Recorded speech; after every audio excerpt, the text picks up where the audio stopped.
তোষামোদ নয়, ক্ষমতাকে প্রশ্ন করাই গণমাধ্যমের কাজ। আমরা প্রশ্ন করতে চাই আপনার হয়ে, জানাতে চাই আপনি যা জানতে চান। শুরু করছি গ্লোবাল টেলিভিশনের নিয়মিত আয়োজন প্রশ্নগুলো সহজ। আমি নাজমুল আশরাফ।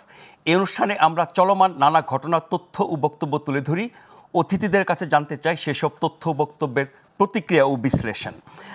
আজকে দুটি বড় খবর নিয়ে আমরা মূলত আলোচনা করব। রাষ্ট্রের বিভিন্ন ধরনের সংস্কারের লক্ষ্যে যে জাতীয় ঐকমত্য কমিশন গঠিত হয়েছে, যে ঐকমত্য কমিশন বিভিন্ন সংস্কার কমিশনের প্রস্তাব নিয়ে রাজনৈতিক দলগুলোর সাথে টানা বৈঠক করেছে। প্রথম পর্ব শেষ হয়েছে, আজকে তার দ্বিতীয় পর্ব শুরু হয়েছে।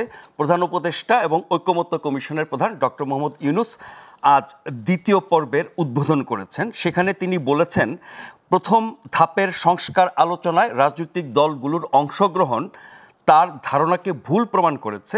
মানে রাজনৈতিক দলগুলোর অংশগ্রহণে তিনি অনেক বেশি প্রত্যাশার চেয়েও বেশি কিছু তিনি দেখতে পেয়েছেন এবং তিনি আশা করছেন দ্বিতীয় পর্বের আলোচনা জাতীয় ঐকমত্য কমিশনের মাধ্যমে সংস্কার নিয়ে জাতীয় ঐকমত্য তৈরির ক্ষেত্রে সবাই যে বিষয়গুলো অমীমাংসিত আছে, আমরা জানি প্রথম পর্বে অনেকগুলো বিষয়ে প্রায় সকল রাজনৈতিক দল একমত হয়েছে, কিন্তু কিছু গুরুত্বপূর্ণ মৌলিক বিষয় যেগুলো রাষ্ট্র কাঠামো এবং সাংবিধানিক পরিবর্তনের ব্যাপার, সেগুলোর ব্যাপারে কোনো ঐকমত্য হয় নাই। প্রধান উপদেষ্টা আশা করছেন দ্বিতীয় পর্বের এই আলোচনা যেটি তিনি আজকে শুরু করেছেন তার মাধ্যমে সেটি মীমাংসিত হবে। আজকের বৈঠকে অংশ নিয়েছে 30টি রাজনৈতিক দল, বিএনপি, জামাত ইসলামী, এনসিপি সহ 30টি রাজনৈতিক দল। বৈঠক শেষে বিএনপির প্রতিনিধি দলের প্রধান জনাব সালাউদ্দিন আহমেদ বলেছেন যে নির্বাচন ডিসেম্বরের পরে যাওয়ার মতো একটিও কারণ নাই। এই বিষয়টা তিনি বৈঠকে প্রধান উপদেষ্টাকে বোঝাতে পেরেছেন। আমাদের আজকের আলোচনার বিষয়, ডক্টর ইউনূসকে ডিসেম্বরের মধ্যে নির্বাচন করা এবং তার আগে প্রয়োজনীয় সংস্কার করা সম্ভব, সে বিষয়টি বোঝাতে পেরেছে বিএনপি। কথা বলেছেন জনাব সালাউদ্দিন আহমেদ, বিএনপির স্থায়ী কমিটির সদস্য।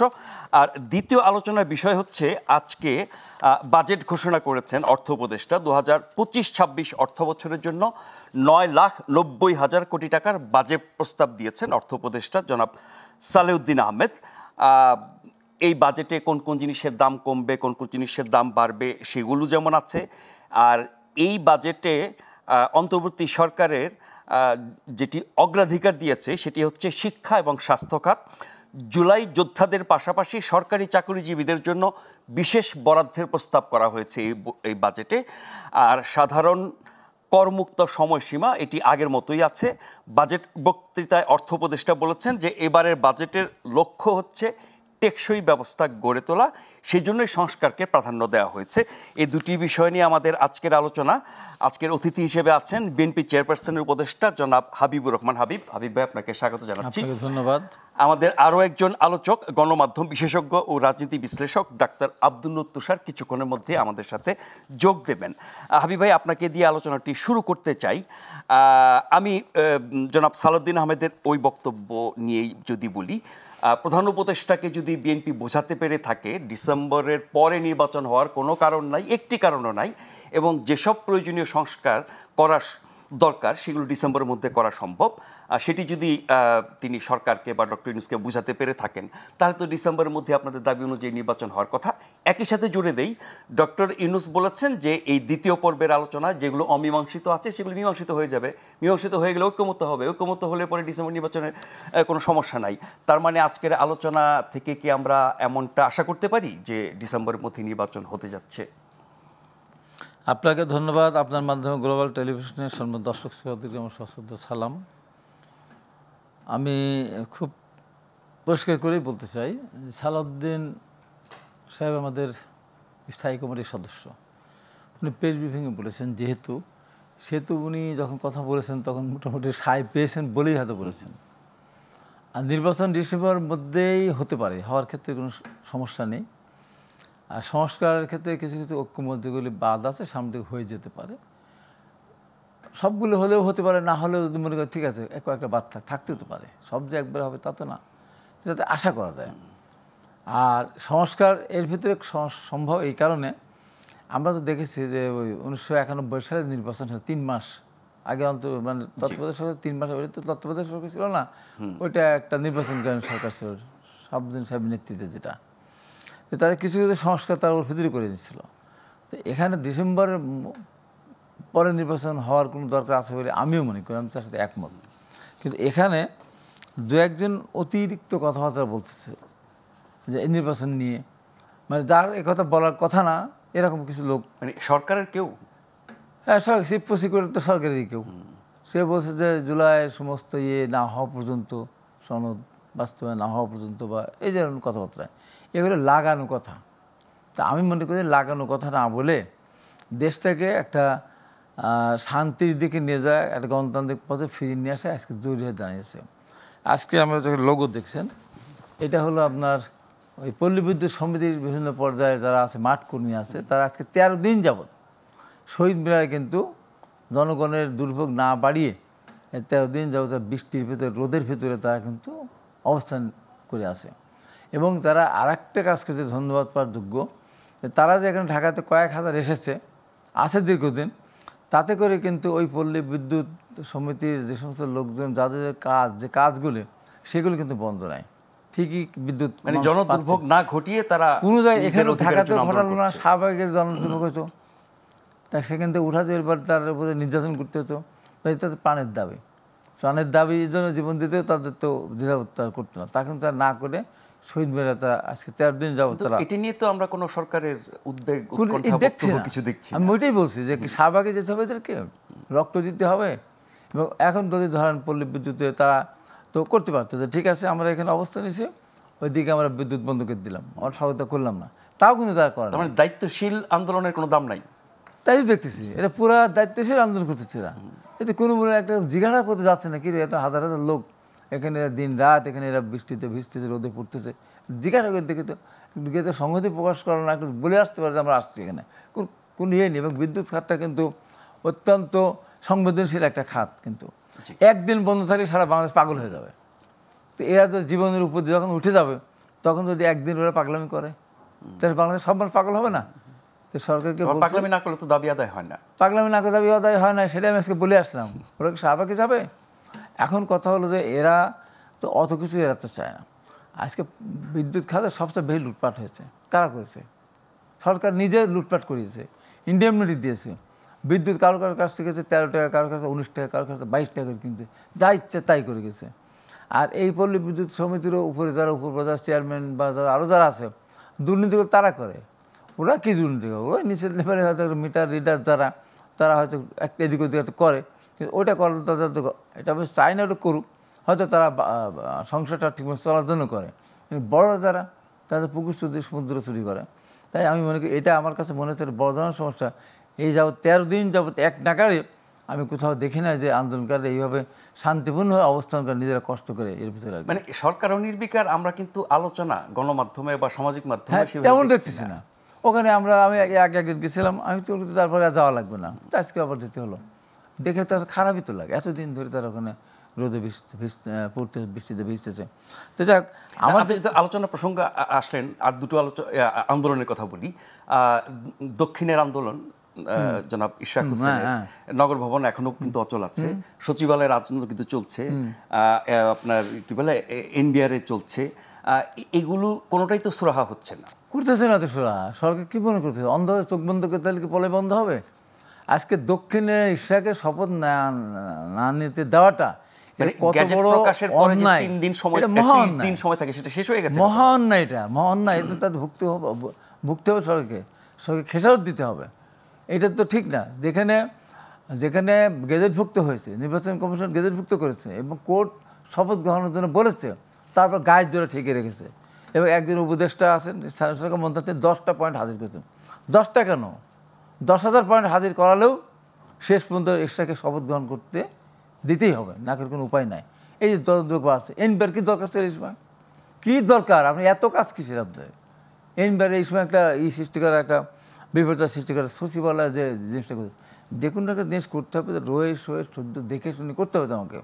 সব কিছু একবার আমি 7টা ভাঙিয়ে আছে, 10টায় 7টায় খুলে দিলাম, তাই ওগুলিকে ভিতরে ঢুকতে না ঢোকে। আজকে বিভিন্ন জায়গায় যে শুরু করছে, তাও তো এখানে তারা নগর ভবনের সেখানে তারা এখন আবার অবস্থান গেছে, কয়েকদিন তো রাস্তায় ছিল, আবার যে রাস্তায় আসে না, এখন নগর ভবনের আন্দোলন যৌক্তিক এবং সেটি আদালত নির্বাচন কমিশনের সিদ্ধান্ত মাফিক, কিন্তু তাতে করে যে নাগরিক সেবা বন্ধ আছে এবং ঈদে যেসব কাজ করতে হয় সিটি কর্পোরেশনকে, সেগুলো যদি বন্ধ থাকে তাহলে তো নগরবাসীর একটা বড় অংশ দুর্ভোগের মধ্যে পড়বে। তো দায়িত্ব সরকার, সে কারণ সে কোর্টও মানবে না, নির্বাচন কমিশনও মানবে না। আবার তারা আবার নির্বাচন কমিশন ঘেরাও করতে গেছিল, লক্ষ লক্ষ লোক নিয়ে গেছে বলতে। এখন তো এটা নিজের কাছে কেমন লাগে, করেও তো দাবি আদায় হচ্ছে না। জনদুর্ভোগ করেও দাবি আদায় হচ্ছে না, কিন্তু জনদুর্ভোগ তো করাচ্ছে সরকার। আবার আর একদিকে দেখা গেল 2 দিন আন্দোলন করলো, তার থেকে ঠান্ডা পানি টানি দিয়ে এটি একদম ইটি করে ঘরে উঠাই দিল, ঠিক আছে ভালো থাকো। আবার জগন্নাথ বিশ্ববিদ্যালয়ে গেছিল, তার শিক্ষক এবং ছাত্রদের উপর তারা মানে টিয়ারশেল মারার থেকে লাঠি সবই তারা করেছিল। দাবিতে শেষ পর্যন্ত মানতে তো বাধ্য হয়েছে বা হবে, যতটুকু না হয়েছে তার পুরাটা হতে হবে। নগর ভবনের দুর্ভোগ হচ্ছে, আমরা চাই না দুর্ভোগ হোক, কিন্তু সরকার তো ইচ্ছাকে তৈরি করাচ্ছে। এই সরকার তো মনে করেই থাকে আমার চিরস্থায়ী, অবশ্যই তা না। এবং আমি মনে করি যে এইগুলি নিয়ে যারা এই যে দুর্ভোগের জন্য যারা দায়ী, যারা সৃষ্টি করাচ্ছে, তাদের পরিণতি কিন্তু ভালো হবে না, কারণ তারা চোখে দেখছে না। তো দেখলো তো কয়দিন আগে আওয়ামী লীগের মতো একটা দল, সেই দলের হাজার হাজার না লক্ষ লক্ষ কোটি কোটি কর্মী, ভক্ত সমর্থক, পুলিশ, বিডিআর, র্যাব, সোয়াত বাহিনী থেকে শুরু করে সব, তাদের মসজিদের ইমাম পর্যন্ত, খতিব পর্যন্ত কোথায় গেল, কোথায় গেল? শুধু জনগণকে ভোট দিতে না দেওয়া, দেশের মানুষের দ্রব্যমূল্যের ঊর্ধ্বগতি, দেশ দুর্ভোগ বাড়ানো, গুম খুন অবিচার অন্যায়, এই কারণে তো তারা করছে। তারা যাবে কেন, পালাবে কেন? আজকে দেখেন তো আওয়ামী লীগের একটা লোককে নিয়ে আসেন তো। না, এখন ক্ষমতা থেকে অনেক কিছু করা যায়, গায়ের জোরে বেআইনি, জনবিরোধী, দেশবিরোধী, তার পরিণতি ভোগ করতে হয়, সেটার মাধ্যমেই তো সরকার এসেছে। হ্যাঁ, তো ফলে তারা এসে কি করতেছে, ইমিডিয়েট পাস্ট শিক্ষাটা আমরা নিচ্ছি। তারা এসে কি করতেছে, তাই ওইটা বলতে হয়। আমার যে ওই যে একটা গল্প মাঝে মাঝে প্রায় বলে যে এক লোক তার ছেলের বউকে ভাত রান্না করার জন্য পাঠিয়েছে। বউরা তো চাউল ধরে না, চাউল ধুতে চুলার উপর দেয়, চাউল ধুতে গিয়ে দেখে যে চাউল একদিকে ধুচ্ছে একদিকে খাচ্ছে, একদিকে ধুচ্ছে একদিকে খাচ্ছে। তো শাশুড়িরাই কিছু বলে নাই, শ্বশুর দেখে বলে কেমন বউ যে চাউল ধুতে গিয়ে রান্না চলাবে, তার আগে ধুয়ে আর খায়, আরেকটা বউ, আরেকটা বিয়ে দিয়ে আসবো, আরেকটা বিয়ে দিয়ে নিয়ে আসছে ছেলেকে। সে আবার করে গ্রামে তো ধরেন আগে ধান সিদ্ধ করে পায়ে দিয়ে শুকাতে হতো, পায়ে দিয়ে করতে হতো। এখন ধান কিন্তু সিদ্ধ হলে কয়েকজন ফেটে যায়, কিন্তু চাল বের হয়ে যায়। তো ওই বউ আবার ধান পাট দেয়, এরকম পা দিয়ে করে, আর যেটা যেটা ফাটা ওইটা ওখান থেকে তুলে শিকলাটা ফেলে খায়। এরকম শ্বশুর দেখতেছে, এরকম তো প্রায় এরকম করতেছে। শ্বশুর বললো এক বোতল চাল ধোয়ার সময় খেত, এ তো ধান সিদ্ধ করে রোদে শুকানো থেকে খাওয়া শুরু করেছে, তাহলে এও তো খারাপ, তাহলে কত খারাপ। আমাদের এর অবস্থা হচ্ছে তাই। ওই সরকার তো অপকর্ম করছেই, ক্ষমতা থাকার পরে অপকর্ম করছে, আর এর ক্ষমতা নেই, তারপরে এই কাজটা করতেছে। এই জন্য তাদেরকে কিন্তু অবশ্যই হিসাব কিন্তু দিতে হবে, যতই চেষ্টা করুক। কারণ ডিসেম্বর, তারপর কোথায় যাবেন? জুন, তারপর কোথায় যাবেন? তারপর যাবেন কোথায়? পৃথিবী উল্টে গেলেও যারা আজকে রাষ্ট্রীয় ক্ষমতা আছে তারা ক্ষমতায় আসতে পারবে না। তাদেরকে যারা সহায়তা করছিলেন, পিছনে ইন্ধন যোগাচ্ছে, তারাও পারবে না। এই দেশের জনগণ অবশ্যই কোনটা ভালো কোনটা মন্দ তারা বেছে নেবে। তাই আমি বলি যে এখনও সময় আছে, জনদুর্ভোগ না বাড়িয়ে, এইভাবে জিদ না ধরে এই সমস্ত আইনের প্রতি শ্রদ্ধাশীল হতে হবে। তারা কোর্টকে মানে না, কোর্টকে মানে না, আদালতকে, নির্বাচন কমিশনকে মানে না। নির্বাচন কমিশন ঘেরাও করতে গেল, নির্বাচন কমিশন তো নির্বাচন তো করেই নেই, ডেট পর্যন্ত তো দেয়নি, এখনো নির্বাচন তারিখ ঘোষণা করে নেই। তাহলে সে কোথায় বিএনপিকে হেল্প করলো, সে কোথায় বিএনপির অফিসে হয়ে গেল নির্বাচন কমিশন? বলেন তো। এই অবাস্তব এই সমস্ত নিয়ে যে ঘাঁটাঘাঁটি করতেছে, এর মধ্যে আমি মনে করি, যাই বলি না কারণ আমরা তো চাই সরকার ভালোভাবে দেশটা পরিচালনা করতে, আমরা চাই। কিন্তু প্রধান উপদেষ্টা কী করলেন? জাপানিকে উনি কী বললেন? জাপানিকে বললেন একটি মাত্র দল নির্বাচন চায়, আর বাংলাদেশে আর কোনো দল নির্বাচন চায় না। এটা কি মনে বলা উচিত? আমি বলতে চাই প্রধান উপদেষ্টাকে লক্ষ্য করে, একটা মাত্র দল যদি নির্বাচন বিএনপি চায়, আমরা তার জন্য বাংলাদেশের মানুষ নির্বাচন চায়, বাংলাদেশের মানুষ নির্বাচন চায়, দীর্ঘদিন ধরে তার ভোট দিতে পারে একটা দল, এটা তো ঠিক না। এর মধ্যে খবর বেরিয়েছে 52-53টি দল। আমি তো সেটা ধরলামই না, উনার কথাই ধরলাম। যদি একটি হয়, কিন্তু তার সাথে জনগণ তো চায়, জনগণ যে নির্বাচন চায়, জনগণ তা চায়, তার কারণ দিবেন না। সে একটি দল বলুন কি করে? বাকি সব মিলে কি একটি দলের সমান হতে পারে? সব মিলে তো একটি দলের সমান না। আর যারা আজকে দল আছে তাদের কর্ম কি আছে বলেন তো? এই দলের যতগুলো দল আছে একজনকে বলতে পারবে হ্যাঁ আমি একটা সেক্টর কমান্ডার ছিলাম, আমি একটা মুক্তিযোদ্ধা ছিলাম, আমি একজন আপনার কমান্ডার ছিলাম, বলতে পারবে এই যে বাংলাদেশের উন্নতি বলেন অবনতি বলেন যাই বলেন না কেন, আজকে বাংলাদেশে যে জায়গায় এই তো সমস্ত অবদান ধরেন, গার্মেন্ট বলেন, আপনার ইরিগেশন সিস্টেমের খাদ্য উৎপাদন বলেন, আপনার বিদেশে কর্মসংস্থান বলেন, এ তো বীর শহীদ জিয়া রহমান হাত দিয়ে হয়ে আসছে। স্বাধীনতা পদক বলেন, 21শে পদক বলেন, মুক্তিযোদ্ধা মন্ত্রণালয় বলেন, বৈদেশিক কর্মসংস্থান মন্ত্রণালয় বলেন, এই বিনা বেতনে মেয়েদের নারী শিক্ষার কথা বলেন, খাদ্যের বিনা শিক্ষা কর্মসূচি বলেন, কৃষকদের 5,000 টাকা কৃষি সুদ মাফ করে বলেন, 10,000 টাকা কৃষি সুদ মাফ করে বলেন, এসব কিন্তু বিএনপির হাত দিয়ে আসছে। যারা বলে তারা কারা? তারা কোন সেক্টরে যুদ্ধ করেছে, কোথায় যুদ্ধ করেছে, কী করেছে, কয়জন মানুষ তাদের মারা গেছে বলেন তো? এই দীর্ঘ 15 বছরে আমাদের কত লোক মারা গেছে। আমি কতবার জেলে গেছি, আমাকে কতবার আহত করা হয়েছে, আমাকে আহত করে হেলিকপ্টার ঢাকে আসছি, আমাকে পাবনা পিটিয়েছে গরু, মানে গরুকে এমন ধরনের মার না, কুত্তাকে ভেবে মারে না, আমাকে মারলো, আমাদের বয়স্ক একটা মানুষকে মারলো। তো এই যে আমরা অত্যাচার নির্যাতন হলো, আমাদের ইলিয়াস তারিখ গুম হয়ে গেল, সৌদি আলম বললাম, হুমায়ুন গুম হয়ে গেলো, জনির খবর নাই। হ্যাঁ, তো এই এত অত্যাচার নির্যাতন সহ্য করেছি আমরা। আমাদের তো অতীত আছে, আজকে যারা আছে তাদের অতীত আছে। এটা সব দল লোক, আমার একটা বিভাগের যে লোক আছে সেই লোকের তো নেই আছে, অথচ তারা আজকে তাদের কথা মতো দেশ চলতে হবে। এবং সবচেয়ে বড় ভুলটা করবেন প্রধান উপদেষ্টা, যদি এদের কথা শুনে, আওয়ামী লীগ যখন কথা শুনেছিল না, আমরা তর্ক বিতর্ক করতাম, কিন্তু এক শ্রেণীর বুদ্ধিজীবী, এক শ্রেণীর বিশ্ব শিক্ষক, তারা তোষামত করতো। যা বলতেছেন ঠিক আছে, আমাদের একটা শেখ হাসিনা আছে, আমরা উন্নয়নের রোল মডেল, কত কথা বলতো। আজকে কোথায়? এক শ্রেণীর ব্যবসায়ীরা ছিল, তারাই বলতো অতীতে আগে ছিলাম, এখনও আছি, ভবিষ্যতে থাকবো, মৃত্যুর পরেও থাকবো, এখন কোথায়? তো এইরকম বলে তারা বলে ভোটের দরকার নাই, কী দরকার আছে, আওয়ামী লীগ ভোট করলে তো হয়, আর লোকের দরকার আছে বলতো। শেষ পর্যন্ত এখন কোথায়? এরকম এক শ্রেণীর লোক আবার এরকম বলাচ্ছে, এক শ্রেণীর লোককে দিয়ে ভোটের দরকার নাই, তো ভোট দিয়ে কী হবে? এখন ডিসেম্বরের মধ্যেই নির্বাচন হতে হবে, এই ঘোষণা আপনার দলের পক্ষ থেকে দেওয়ার পরে আমরা জাপান থেকেই ডক্টর ইউনূসের বক্তব্য শুনলাম, আগেরটাই যে একটি দল বলেছে আর বলেছে ডিসেম্বর থেকে জুন। এরই মধ্যে প্রধান উপদেষ্টা প্রেস সচিব গতকাল বলেছেন ডিসেম্বর, জানুয়ারি, ফেব্রুয়ারি, মার্চ, এপ্রিল, মে, জুন, যে কোনো মাসে হতে পারে। আজকেও আপনার প্রেস সেক্রেটারি সেই কথাই বলেছেন, কিন্তু প্রধান উপদেষ্টা দেশে এসে এই ব্যাপারে স্পষ্ট কিছু বলেন নাই। আজকে আলোচনার ভিতরে বলেছেন কিনা আমরা যাদের কথা শুনেছি তাতে সংগ্রহ পাই নাই, কিন্তু উনি আশা করছেন যে অমীমাংসিত বিষয়গুলো মীমাংসিত হবে। এটা কি ওনার দিক থেকে কোনো ইতিবাচক ইঙ্গিত? না, এটা তো তিনি বলে থাকেন বাস্তবতার আলোকে বুঝে থাকলে বা ধন্যবাদ, তাহলে এটা আমি ইতিবাচক ধরবো। এটা তো উনি বলে থাকেন, কিন্তু ওনার কথা কিন্তু অংশ বিশ্বাস করতে পারে না, কারণ এর আগে উনি বললেন দেশের রাজনৈতিক বা নির্বাচন বা দেশের যেসব সংকটময় বিষয়, এগুলো উনি দেশের চেয়ে বিদেশে গিয়ে বেশি সবসময় তাই করেন। উনি কয়টা কাজ বিদেশে করছেন বলেন? উনি প্রথম যখন উনি শপথ নেননি, তখন উনি বসলেন ভারতের চোখে চোখ রেখে কথা বলবো, বুঝছেন না? শপথই নেন নাই, উনি তখন হনই নাই বলে ফেললো। তারপরে উনি বিদেশে বিল ক্লিন্টনের সামনে দুজনকে পরিচয় করে মাস্টার মাইন্ড, দেশে না বিদেশে। উনি বিদেশে গিয়ে বললেন ছাত্রদের তোমরা রাজনৈতিক দল করো। ছাত্ররা বলেছে আমরা কি রাজনৈতিক দল করবো, আমাদেরকে জনগণ গ্রহণ করবো না, কেন করবো না, তোমার তো মানুষ ট্রেনে জানে। বিদেশে গিয়ে বললেন এটা, উনি বিদেশে গিয়ে বললেন। মানে দেশে বলতে অসুবিধা কি?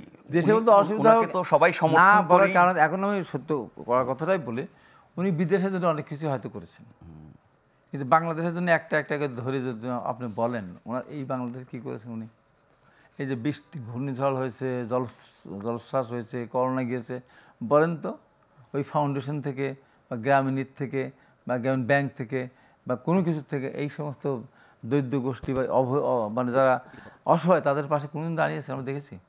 কোন ব্যাংক মালিকরা তারা ডাইরেক্টর 3-4 জন হয়, টাকা পয়সা আত্মসাৎ করে, বিদেশে টাকা পাচার করে, তা কিন্তু তার তবে টাকা দেয়। কিন্তু আমরা তার পক্ষ থেকে আমরা কোনোদিন দেখিনি। কিন্তু ঠিক আছে, একটা এই এলাকা চিটাগাং এলাকা ঘূর্ণিঝড় হয়েছে, কারোর লাগবে না, ডক্টর ইউনূস সেটা করে দেবেন। খুলনা এলাকা হয়েছে, সিডর হয়েছে, সেটা লাগবে না, ডক্টর ইউনূসের ব্যবস্থা করেছেন, তার সারা বিশ্বব্যাপিত পরিচিতি সাহায্য চালিয়ে হয়, করেছেন কোনোদিন না। তাছাড়া উনি একজন আন্তর্জাতিক ব্যক্তিত্ব, দেশের বড় বড় সংকটের ক্ষেত্রে আমরা ওনার কোনোদিনও দেখি নাই, কোনোদিনও ওনাদের সংকট দেশের জন্য আন্তর্জাতিক সুনাম বয়ে নিয়েছেন। আন্তর্জাতিক সুনাম তো বয়ে নিয়ে এসেছে, কিন্তু কথা আমার দেশে আমার পেটে ভাত নাই, আপনি আমার শার্ট কিনে দিলেন, প্যান্ট কিনে দিলেন, আমার রাত্রেবেলা খাওয়ার ই নাই, আমার ওই প্যান্ট পরে ভালো লাগবে না, ওই শার্টও গায়ে দিয়ে থাকতে পরে থাকতে ভালো লাগবে না। উনি করেছেন, এখন ওনার সুযোগ আসছিল। আমি তো সাংঘাতিকভাবে আওয়ামী লীগের সময় আমি দেখছেন আপনার সামনে টকশোতে বলেছি আমার রাত্রে ঘুমায় না, তো আওয়ামী লীগের প্রশ্ন কেন ঘুমায় না, ঘুমানো এই কারণে আওয়ামী লীগ যে অন্যায় অত্যাচার করছে, যে মানে মানুষের গুম খুন থেকে শুরু দমন উদ্যোগতে, আওয়ামী লীগের এমন একটা পরাজয় হবে, সাধারণ কর্মীরা বিপদে পড়বে, তারা তো পালাতে পারবে না, লুটপাটকারীরা পালায় চলে যাবে, কিন্তু এরা বিপদে পড়বে। এই জন্য আমার ঘুম হয় না। এবং এমনভাবে তারা যাবে, বহুদিন তারা এই দেশে আওয়ামী লীগের নামে রাজনীতি করতে পারবে না। দেখেন অনেকগুলি সত্যি বলেছি। আজকে আমার ভয় হচ্ছে ডক্টর ইউনূস মানে এতটা ভয়ঙ্কর পরিণতি হবে সেটা কি আশঙ্কা? আমি তার চেয়েও আমি বলছি যে উনি এত সমাজে সারা পৃথিবীতে একটা বড় একটা সুযোগ উনি কিন্তু পেয়েছিলেন, সবাই দিয়েছিলাম। ওনার নিজে তো বোঝা উচিত উনি এই 111-60 পিছনে ওনার দায় আছে তো। মইনুল আহমেদকে তো দিয়ে কে পরে ফখরুদ্দিনকে উনি তো পারছে, ওনাকে দায়িত্ব না দিয়ে ফখরুদ্দিনকে দিয়েছিলাম, ওই দায়িত্ব ওনার। এবং উনি ওয়ানের দল করতে গিয়েছিলেন, ফর্ম ছেড়েছিলেন তো, মানুষকে সাড়া দিয়েছে। কেন সাড়া দেয়নি? সাড়া দেয়নি কারণ উনি দেশের জন্য কোনো কিছুই করেন নাই, এই কারণে সাড়া দেয়নি। এইবার সবাই মিলে আমরা মনে করলাম ঠিক আছে, এই মুহূর্তে দেশের অর্থনৈতিক দুরবস্থা, এই কারণে ওনার মতো লোক যদি এখানে আসেন তাহলে পরে দেশটার অর্থনৈতিক দিক থেকে উন্নতির দিকে নিয়ে যেতে পারবেন, এই তো। উনি আসলেন, উনি আসার পরে উনি যেভাবে বিতর্কিত হয়ে গেলেন, একবার উনি ছাত্রদের দ্বারা আমি অ্যাপয়েন্টেড। তাহলে আমাদের বুকের উপর কি পাথর চাপাতে হয় না? আমরা আন্দোলন করি নাই? বেগম খালেদা জিয়া মিথ্যা আমরা সাজা খাচ্ছে, তারেক রহমান একটা আমার সাজা আসতে না, একটা যুবা জামানের নামে মিথ্যা আমাদের সাজা দিয়েছে। ওনার কাছে তখন এই যে 8 তলায় মানে লিফট বন্ধ করে উঠাতো, ওনার পাশে কে গেছিল আজকে কেউ বলতে পারবে? আমরা বলতে পারি, আমাদের বিএনপি যুবদল, ছাত্রদল, ছাত্রদল, আমাদের বিএনপি আইনজীবীরা ওনার সাথে সাথে সিঁড়ি বেয়ে বেয়ে ওনার সাথে উঠছে, ওনার এজলাস থেকে ওনার সাথে করে নিয়ে গাড়িতে উঠে যেত। বলতে পারে কেউ? যারা আজকে যাদের কথা উনি শুনতেছেন, তাদের কথা বলতেছেন, তারা কেউ ছিল? আজকে সেই দলকে, সেই দলের লোককে যখন উনি নোবেল বিজয় করলেন, আর কি লাভ করলেন, ওই পুরস্কার পাওয়ার পর আওয়ামী লীগ তাকে তুচ্ছ-তাচ্ছিল্য করেছেন। ম্যাডাম খালেদা জিয়ার সং তাকে প্রশংসা করেছে এবং তার জন্য বড় সম্মানজনক আগে সম্বর্ধনা দেওয়া বা আমাদেরকে হিসেবে করেছে। এই যে তার এই সময় তার যে বিপদের সময়, চরম বিপদ, তাকে একটা শাস্তি দিচ্ছে। সারা পৃথিবীতে 100-র বেশি নোবেল লরিয়েট তার পক্ষে কথা বলছে, সরকার কোনো পাত্তা দিয়েছে? কথা শুনেছে? হিসাব করেছে? শাস্তি যাতে বিরত রেখেছে? না, করে নাই। আমরা ছিলাম তার পক্ষে। তারপরও সরকার চোখে চোখ রেখে ডক্টর ইউনূসের পক্ষে কথা বলেছে। উনি আজকে নিজে বিতর্কিত হয়েছেন, ওনার নিজের যে কর্মচারীদের দ্বারা ওনার ভিতরে মামলা আছে, মামলা সব প্রত্যাহার করে নিয়েছে। আমাদের মামলা প্রত্যাহার হয়নি। তারেক রহমানের মামলা এখন আবার আজকে নতুন করে হচ্ছে যে এতে আপিল করার কথা, অ্যাকসেপ্ট করার কথা, শুনানি করার কথা, আবার নতুন করে কী করবে নাকি? আমাদের মামলা প্রত্যাহার হয়েছে। শত শত মামলা নিয়ে আমরা এখন ঘুরতেছি, এখন আমাদের করে দেওয়া লাগে কেন? আমরা কি জায়গায় জমি দখল করতে গিয়েছিলাম? তাই দখল করতে জানি, ওনার মামলা সব প্রত্যাহার হয়ে গেল, আমাদের মামলা প্রত্যাহার হলো না। তাহলে বিএনপির প্রতি ওনার তারপরে আমি বুঝতেছি না কারণ কি? এবং তারপর দেখেন, মানে এটা এবং দেখেন আবার তারপরে ওনার এই প্রতিষ্ঠান, গ্রামীণ প্রতিষ্ঠানে আজকে গ্রামীণ তার কী সব ব্যবসা বাণিজ্য, এটা সেটা, মানুষ পাতা, মানে ম্যান পাওয়ার থেকে শুরু করে, এবং ওনার কোম্পানির কয় বছর যাবত আগামী, তারপর কট্টর, এটা হয় কোনো দিন? এটা হতে পারে? এটা করে কোনো দিন? কেউ করতে পারে? কেউ পারেন না এটা করতে। একটা দেশের একটা প্রধান উপদেষ্টা হই তার কোম্পানির ট্যাক্স মকুব করে দিবে, তার সব মামলা প্রত্যাহার করে নেবে, তার এই সমস্তগুলি, তার এই ব্যবসা করতে হবে কেন? কারণটা কি? উনি ওই সব বাদ দেয়, ওনার যে সম্মান, যেটা উনি শেষ পর্যন্ত উনি সম্মানটা, লেখাপড়া অনেকেই জানে, সবার ভাগ্যে তো সব হয় না। উনি নোবেল প্রাইজ পেয়েছেন বলে পৃথিবী থেকে আর কি কেউ পায়নি, উনি একাই সব পেয়েছেন। হ্যাঁ, উনি অনেকগুলি পেয়েছেন, সেটা হয়তো 10-12 জনের বেশি তার সংখ্যা না, এতগুলি সংখ্যক। তা আমরা তাকে সম্মান করব। কিন্তু উনি যদি আমাকে এক চোখে দেখেন, তাহলে ওনার মতো লোক যদি বলে একটা মাত্র দল বিএনপিকে মিন করেছে, এটাকে ওনার বলা উচিত না। এটি মানে বিএনপির প্রতি বিরূপ হওয়ার কারণ আমি জানি না কেন বিরূপ। বিএনপি তাকে সবসময় বলে আসে, বেশ করে আমাদের তারেক রহমান বারবার বলতেন যে ওনাকে সহায়তা করতে হবে, ওনার সরকার সফল করতে হবে, ওনার সরকারের মাধ্যমে গণতন্ত্র ফিরিয়ে আনতে হবে। কিন্তু ওনার কর্মকাণ্ড তা মনে হচ্ছে না। তো সেই জন্য আমার ভয় হয়। এবং আমি এটা বলে, এই বাংলাদেশের যতগুলি ভবিষ্যৎ আমি করেছি, 91, 96, এইবার প্রত্যেকটা কিন্তু আমার এটা ঠিক। আমি জেলখান থেকে বেরিয়ে এসে কিন্তু বলেছিলাম এই 24 সালে যে এই সরকার খুব তাড়াতাড়ি চলে যাবে, এই কারণে চলে, ব্যাখ্যা দিয়ে বলেছিলাম, ওই রাত্রেই বলেছিলাম, পরপর বলেছিলাম। চ্যানেলে একটা জিল্লুর যখন প্রোগ্রামে গিয়ে বললাম আমি আর ডান পাশে বলবো না, এর পরে 13 তারিখে 13 জুলাই। কেন বলবো না? এবার কে বলবে বাম পাশে? আমি জানি না। আমি বলবো বাম পাশে, ডান পাশে কে বলবো জানি না। ঠিক পতনের পরে গিয়ে আমি বলছি হল তো এরকম ভাষায় পড়ছি। আমি এতে আবু সাহেব শহীদুল আহমেদ হোসেনকে বললাম, বৈশাখী টেলিভিশন, আহমেদ হোসেন ইয়ে জন্মে আপনার সাথে আওয়ামী লীগের এমপি হিসাবে আর দেখা হবে না। তো কী বলেন কী বলেন কী বলেন, হ্যাঁ বললাম তো, আর দেখা হবে না, হয়নি, আর দেখা হয়নি। তো আমি বলছি উনি যদি এখনও নির্বাচনটা নিয়ে যদি উনি সত্যি সত্যি যদি গড়িমসি করেন এবং বিএনপির মতো দলকে যদি একপাশে ফেলে দিয়ে অন্যদের কথা মতো যদি উনি দেশ চালাতে চান, উনার আল্লাহ যেমন সম্মান দিয়েছেন উনার নিজেই কিন্তু সেই সম্মান হারাবেন। আমরা হারাক সম্মান এটা আমরা চাই না, কিন্তু প্রকৃতি কিন্তু কাউকে ক্ষমা করে না। প্রকৃতি কাউকে ক্ষমা করে না, সে যত বড়ই হোক না কেন। আওয়ামী লীগ কত চেষ্টা করেছিল, কত কিছু বললো, কত বাঁধ দিল, লোহার বাঁধ দিল, সিমেন্ট দিয়ে কংক্রিটের বাঁধ দিল, সব ধসে গেল, কেউ থাকলো না। শেষ পর্যন্ত হেলিকপ্টার উঠে দুপুরবেলা খাওয়ারও খেতে পারে না, না খেয়ে কিন্তু দেশে চলে যেতে হয়েছে। বাংলাদেশ কিন্তু অত্যন্ত নরম এবং অত্যন্ত কঠিন। কিন্তু আমি যেদিন 2000 লাশ নিয়ে আসলাম ঢাকা মেডিকেল কলেজ থেকে, ওই দিন নিয়ে এসেই ওই দিনই বাংলার পাওয়া যে লাশকে সামনে রেখে বলেছিলাম, হে শহীদ তোমার নাম কি জানি না, কোথা থেকে এসে বলতে পারো না, তবে তুমি সামরিক স্বৈরাচার এর সাথে উৎখাত করার জন্য তুমি ঢাকাতে এসেছিলাম, তোমার কথা শুনতে পাবে না। অবমাননার পাওয়া ধরে বলতে এর সাথে উৎখাত না করে ঘরে ফিরে যাবো না, একদিনও ফিরিনি, এই করে ফিরেছি। তো অনেক আগে তখন কোনো আমাদের ঐক্য হয় না, কোনো কিছু হয় না, ছাত্রলীগ আর ছাত্রদল ঐক্য হবে এ কল্পনা করতে পেরেছে। কিন্তু একদিনে আমি নিয়ে গেলাম লাশ, ওই দিনেই ওই রাত্রেবেলায় হয়ে গেল, ছাত্র নাম দিলাম, আমার দেওয়ার নামই হলো। প্রথম দিন বলেছি, লাস্ট দিন শপথ থেকে, তারপরে আরও আন্দোলন আছে, সেগুলো আমি বলবো। এই যে অবস্থা, এই জন্যই বলছি যে এখন দেশের সংকট কি, এই যে এতগুলি আপনার বিদেশি সব ইনভেস্টরদের নিয়ে আসলো, আসছিল না, কয়টা ইনভেস্ট হয়েছে, তারা পরিষ্কার করে বলেছে এই অস্থিতিশীল পরিস্থিতি। না, এর মধ্যে আবার দুদিন আগে তো জাপানি বিনিয়োগকারীদের একটা সম্মেলন হয়ে গেল ঢাকায়। ওই তো মুখে মুখে সবই হবে, বাস্তবে কেউ নিজের টাকা কেউ অনিরাপদ জায়গায় ইনভেস্ট করবে না। আজকে কোন হিসাবে করে স্থিতিশীল ছাড়া কেউ ইনভেস্ট করে, মুখ দিয়ে অনেক কিছুই বলবে। জি, আমরা একটা বিরতি নিয়ে ফিরে আসছি, দেখি এরই মধ্যে আমাদের দ্বিতীয় অতিথিকে পাওয়া যায় কিনা। বিরতির পর আপনাদেরকে সাথে পাবো আশা করছি।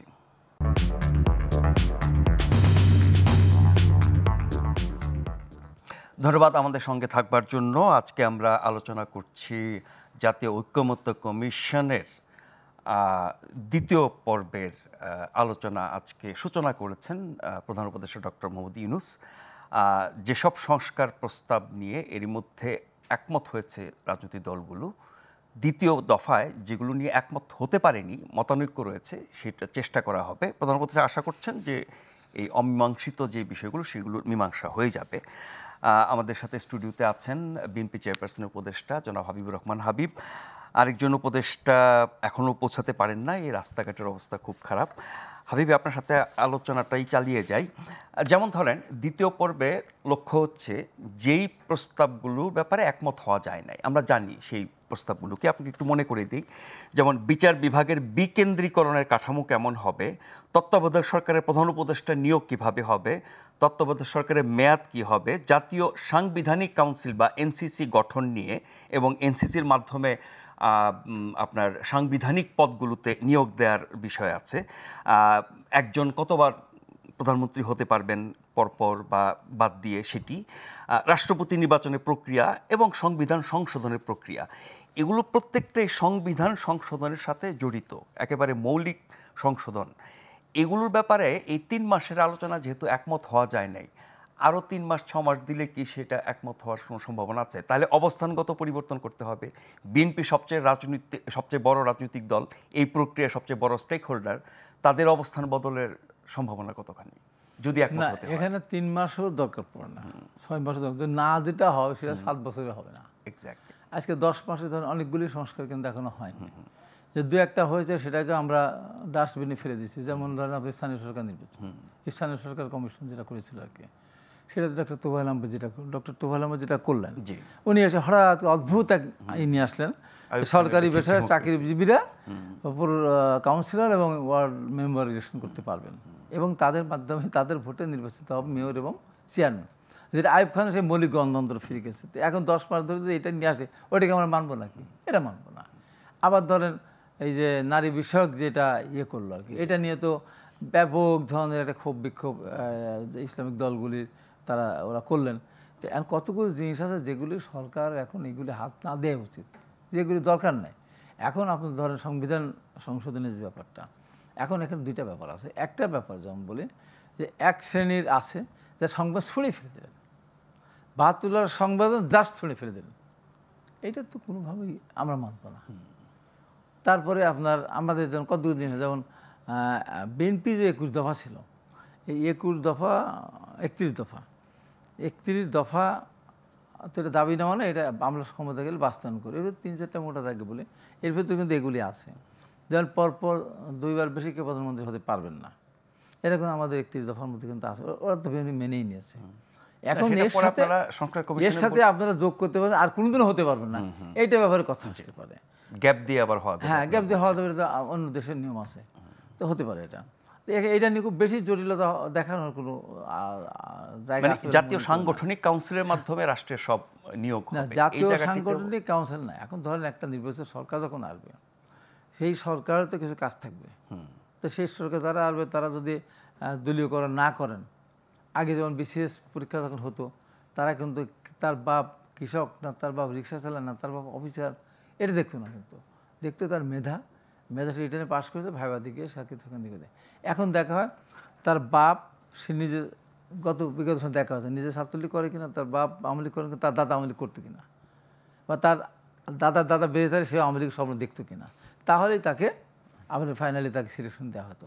এই কাজটা না করলেই তাহলে আপনার বিশেষ ক্যাডার যারা মেধা ভিত্তিতে যারা আসবে, তখন তো সেখানে ধরেন আপনার শুধু প্রশাসন বা ক্যাডার সার্ভিস না, অন্যান্য সাংবিধানিক প্রতিষ্ঠান না, এইটা নিয়ে তো মেধা নিয়েই তো এই যে আজকে যে ঘটনাটা কোথার থেকে আসলো, মেধা নিয়ে না।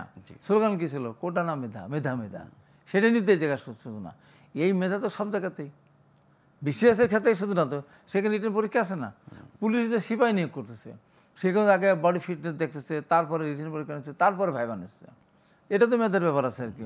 তো এখন যদি পুলিশের কর্মকর্তারা যদি আপনার এখানে সঠিক মেধা যাচাই না করে তারা যদি তাদের মতো করে নিয়োগ দেয়, তো সেইটা যদি করে তখনই হবে দলীয়করণ। এবার এখন বর্তমানে যে নিয়োগগুলি হচ্ছে, অনেকগুলি পুলিশের কিন্তু নিয়োগ হয়েছে। আমি যেটা আমার প্রথম বক্তব্য ছিল, প্রথম দিনেই আমি বলছি যে এই সরকারকে ঠিকমতো দেশ চালাতে হলে প্রথমে পুলিশের অন্তত 50,000 সিপাহী নিয়োগ দিতে হবে, তারপরে এএসআই এদের নিয়োগ দিয়ে শর্ট। কিন্তু পুলিশ সংস্কার কমিশনের কোনো প্রস্তাবিত বাস্তবায়ন হতে দেখছি না আমরা। আমার এটা ইচ্ছে যে এইটা হলে সরাসরি এর সাথে জড়িত। তারপরে কিছু ম্যাজিস্ট্রেট, তারা এখন তো আছে আমিভূত, সেই ম্যাজিস্ট্রেটগুলি শর্ট পরীক্ষার মাধ্যমে নিতে হবে, যেমন এক্সট্রা সময় একবার করেছিল, ভুলভ্রান্তি যেটা করেছিল, কিন্তু করতে হবে। কিন্তু জুডিশিয়ারিতে কিছু লোক নিয়ে মুন্সিফ সরাসরি নিতে হবে, কিছু উচ্চ আদালতের বিচারক, এই সবগুলি কিন্তু আমার প্রস্তাবনা ছিল, কিন্তু সবগুলি আস্তে আস্তে কিন্তু তারা করেছে। এখন দলীয়করণ এখন যেটা হচ্ছে, পুলিশের যেগুলি হচ্ছে, আমি দেখতে পাচ্ছি, আমি তো একটা জেলার দায়িত্বেও আছি, 3 বার নিয়োগ হয়েছে আমার জেলার। আপনি এসপিকে জিজ্ঞাসা করেন, না হাইবাগ একটা বারও কারোর জন্য বল নেয়।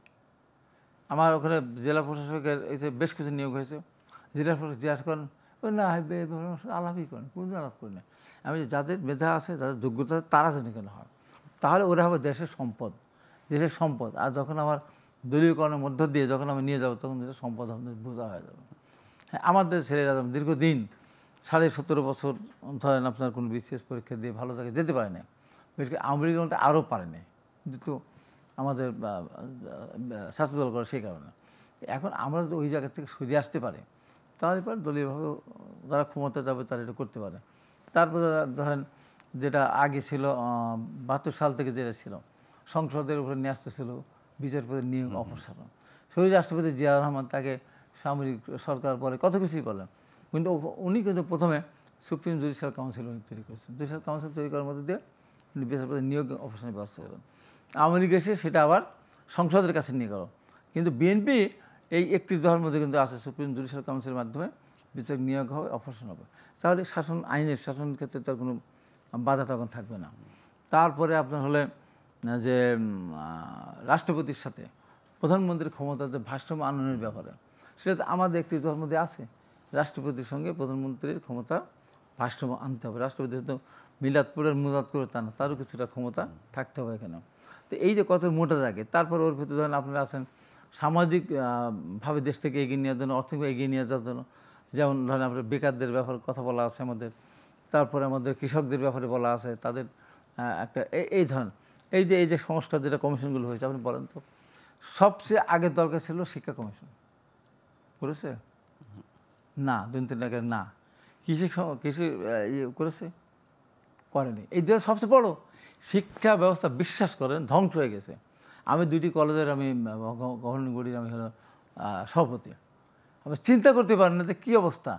শুধু রাজনীতি করার কারণে, শুধু ক্ষমতা দেখানোর কারণে কলেজগুলিতে অনার্স কোর্স চালু করা হয়েছে। 5 জন শিক্ষক আছে, 1 জন ছাত্র নেই। এই যে এসব জনগুরুত্বপূর্ণ বিষয়ে এদিকে কোনো খেয়াল নাই, কেন হচ্ছে না? এদিকে এর তো খেয়াল জানবে কি করে? এরা যারা আজকে রাষ্ট্রীয় ক্ষমতা আছে তারা জীবনে কোনোদিন স্বপ্নে, দিনের বেলায় স্বপ্নে, রাত্রের স্বপ্নে দেখে নেই তার দেশ পরিচালনা করবে। তার মাথার ভিতরে থাকবে কোথার থেকে? তার মাথার ভিতরে আসবে কোথার থেকে? কিন্তু আপনারা সবাই মিলে তো তাদের বসিয়েছেন।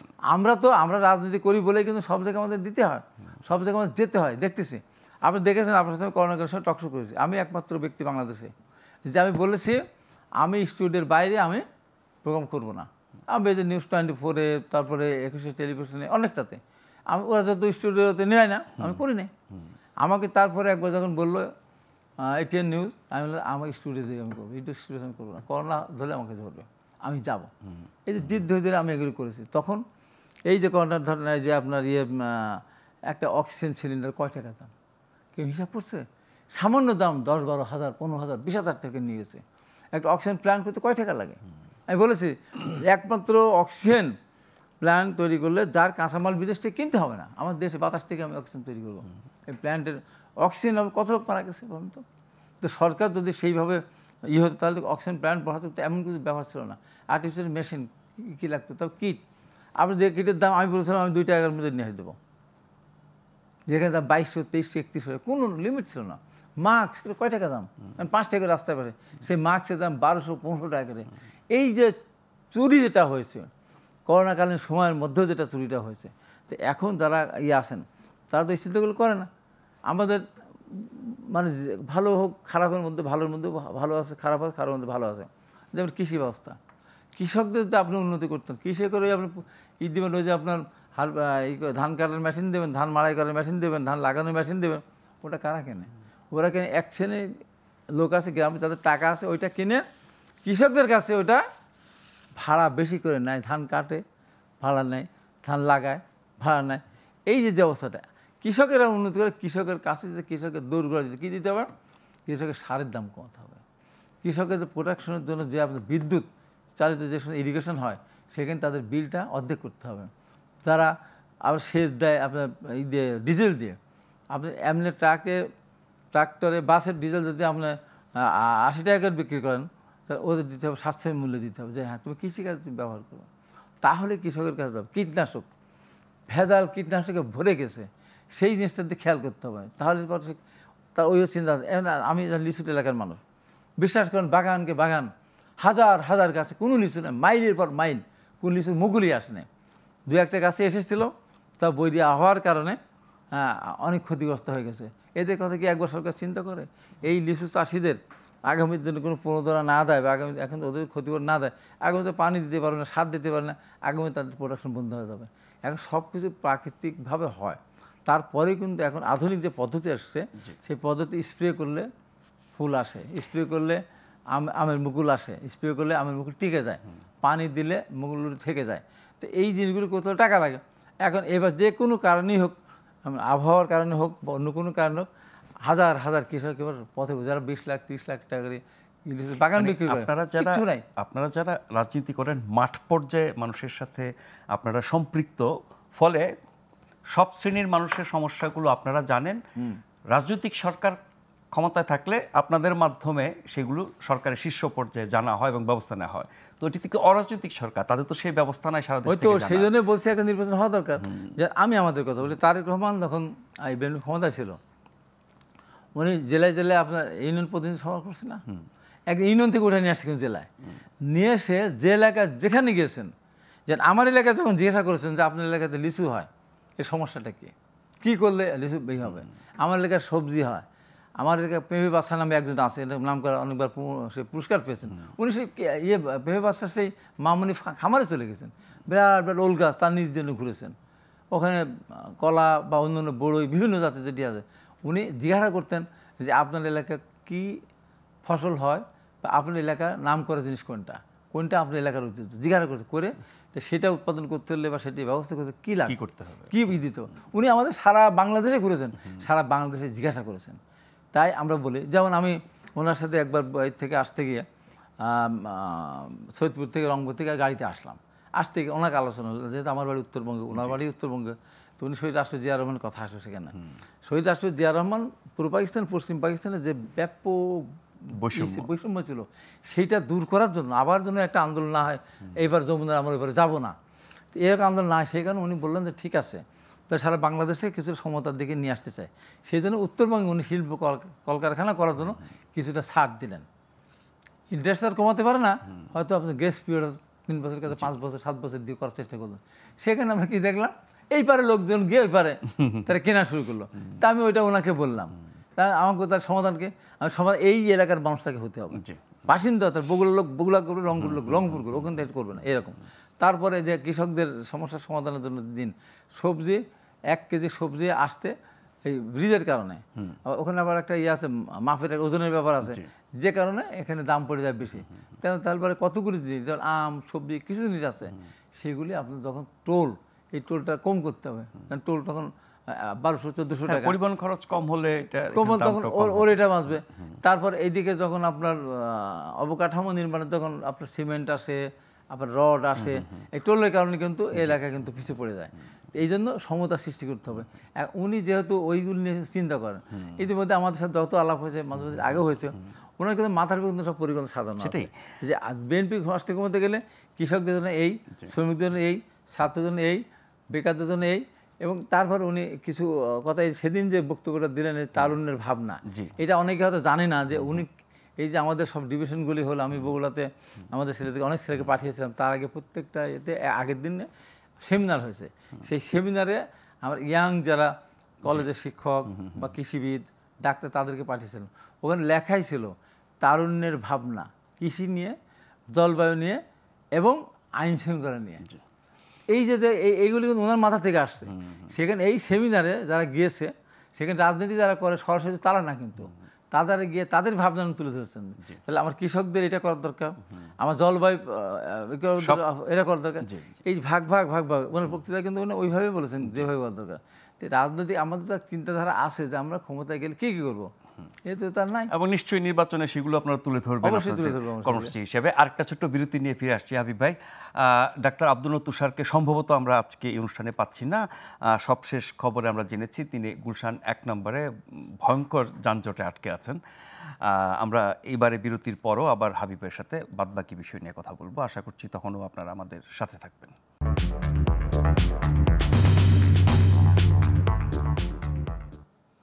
আমন্ত্রণ আরও একবার গ্লোবাল টেলিভিশনের নিয়মিত আয়োজন প্রশ্নগুলো সহজ অনুষ্ঠানে। আমাদের আজকের অতিথি বিএনপি চেয়ারপারসন উপদেষ্টা জনাব হাবিবুর রহমান হাবিব। আরেকজন অতিথিকে আজকে আমরা পাইনি, ওনার জন্যই আমরা আজকে আলোচনার যে মূল প্রতিবেদনটি ঐকমত্য কমিশনে দ্বিতীয় পর্ব সূচনা সম্পর্কে, সেই প্রতিবেদনটি রেখে দিয়েছিলাম যে দ্বিতীয় অতিথি আসলে দেখব। এখন আমরা একটু সেই প্রতিবেদনটি দেখে নিয়ে হাবিবের সাথে বাকি আলোচনা করব।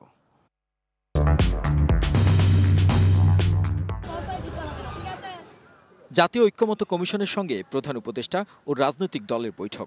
এটি এমন এক পরিস্থিতিতে হচ্ছে যখন নির্বাচন ও সংস্কার ইস্যুতে রাজনৈতিক দল ও সরকার, বিশেষ করে বিএনপি ও অন্তর্বর্তী সরকারের মধ্যে বিরোধ দানা বাঁধছে।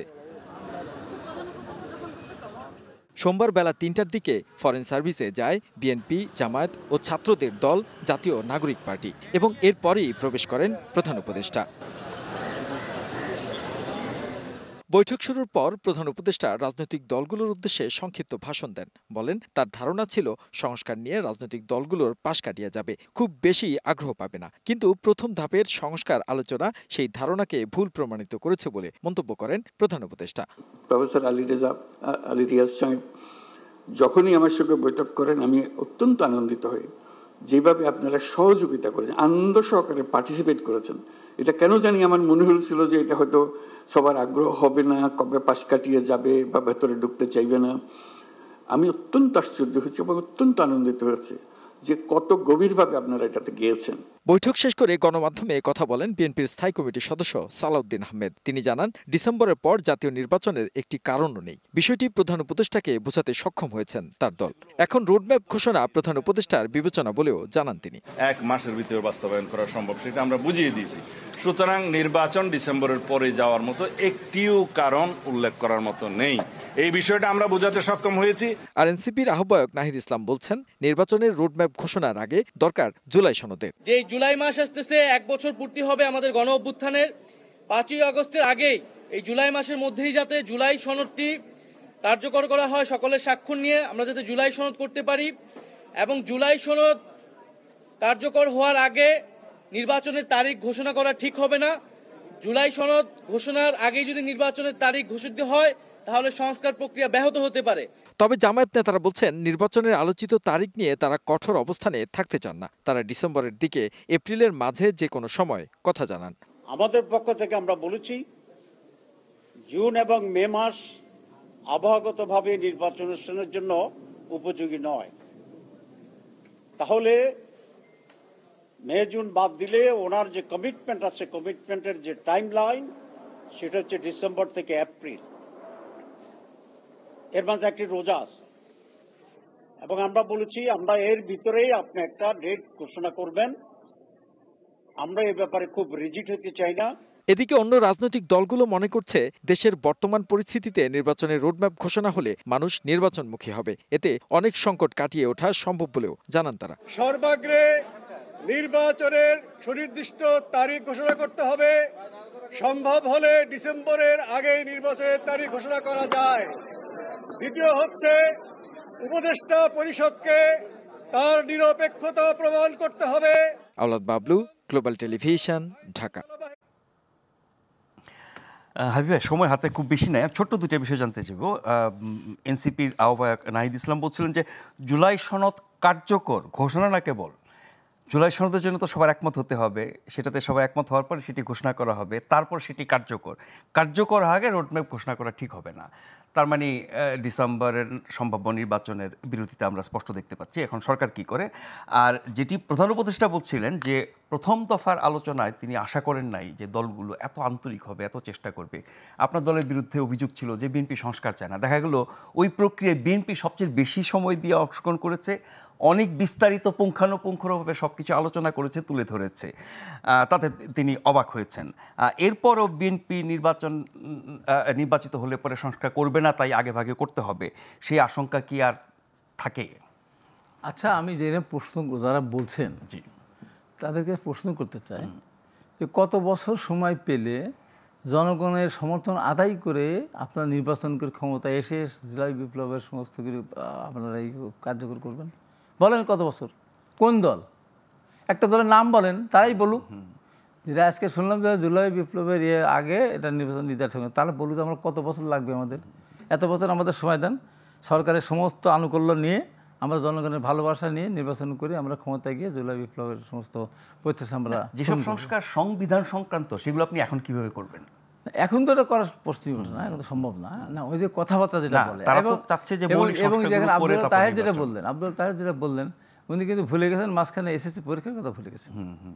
এসএসসি পরীক্ষাও যে এর মধ্যে আছে, এটা কোনো ভুলে গেলেন নাকি? এসএসসি পরীক্ষা নেবেন না? এই যে এরা কথা মানে ওই যে এনসিপির কাছাকাছি যে কথা বলতে হবে তাই। এবং এদের নির্বাচন না আসার মূলের প্রধান কারণ কি জানেন? প্রধান কারণ একমাত্র কারণ এখন নির্বাচন হলে তাদের জয়লাভ করে রাষ্ট্রীয় ক্ষমতা আসার কোনো সম্ভাবনা নেই, কোনো সম্ভাবনাই নেই তাদের। যে কারণে এই কথাগুলো তাদের অর্জন কিন্তু আগেরবার বলেছিলাম, বলুক আব্দুল তাহের, বলুক আমার দল 10 জন মুক্তিযোদ্ধা আছে, মুক্তিযুদ্ধ করেছি, আমি এটা করেছি, সে বলুক, বলতে পারবে। এরশাদ বিরোধী আন্দোলনের সময় আমি তো সব ছাত্রলীগের নেতা ছিলাম। এরশাদ বিরোধী আন্দোলনের সময় বিভিন্ন বাকি অনেকে আহত হয়েছে, শহীদ হয়েছেন অনেকেই, বেশ কয়েক শত, এবং আহত হয়েছে প্রচুর, আমি নিজেও কয়েকবার আহত হয়েছে। বলতে পারবে জামাত শিবিরের একজন কর্মী আহত হয়েছে, একজন জেলে গেছে, একজন আন্দোলনের শহীদ হয়েছে? বলতে পারবে? বলতে পারবে না। ওই বিকালের দিকে যখন আমরা মিছিল করে মারধর খেয়েটে যখন একটা সুস্থ পরিবার, তখন একটা মিছিল করে দেখায় যে আমরা আসি। এই হলো তাদের কর্মকাণ্ড। এবং যারা এখনও বলে, আমার কথা না তাদের কথা, এখনও বলে যে আমরা মুক্তিযুদ্ধে অংশগ্রহণ করিনি, আমরা এক পাকিস্তানের পক্ষে ছিলাম, এমন কিছু ব্যাপার না। আবার বলেন তো, এক পাকিস্তানের পক্ষে থাকা মানে স্বাধীনতা যুদ্ধের সময় 71 সালে যত নারী নির্যাতন হয়েছে তারাই রাজাকার সৃষ্টি করেছিল, তারাই শান্তি কমিটি সৃষ্টি করে, তারাই মেয়েদেরকে পাকিস্তানে তুলে দিয়েছে। এই যে গণহত্যা হয়েছিল সমস্ত দায়িত্ব তাদের। নিজে স্বীকার করতেছে আমরা এক পাকিস্তান আক্রমণ করতে গিয়েছিলাম, এক পাকিস্তান আক্রমণ করতে গিয়ে এই অপকূলগুলো তারা করেছে। এবং দেখেন তাদের শেষ করে দিয়ে তাদের যে কর্মকাণ্ড, এই কর্মকাণ্ড অনুশোচনা করে না। আমরা শেষ লাইনটা বলি, আমার আটঘরিয়াতে নিজেরা কোরআন শরীফ পোড়ালো, নিজেরা আমাদের লোককে আহত করলো, এত মোটরসাইকেল জীবনগুলো ভাঙা থেকে সবগুলো মানুষ ভাঙছে, আমার অফিস ভেঙে সব কিছু করার পরে এইটা নিয়ে মিথ্যা করা বলতেছে। এবং জামাত ইসলাম এই মিথ্যাচারকে সত্য বলে আমার বিরুদ্ধে তার অনেক ধন্যবাদ হাবিব ভাই। প্রত্যেককে ধন্যবাদ জানিয়ে আজকের মতো এখানে শেষ করছি। এই অনুষ্ঠানে ফিরে আসবো আগামীকাল রাত 9টায়, আর এই অনুষ্ঠানটি পুনঃপ্রচার হবে আগামীকাল সকাল 7টায়। সবাই ভালো থাকবেন, শুভরাত্রি।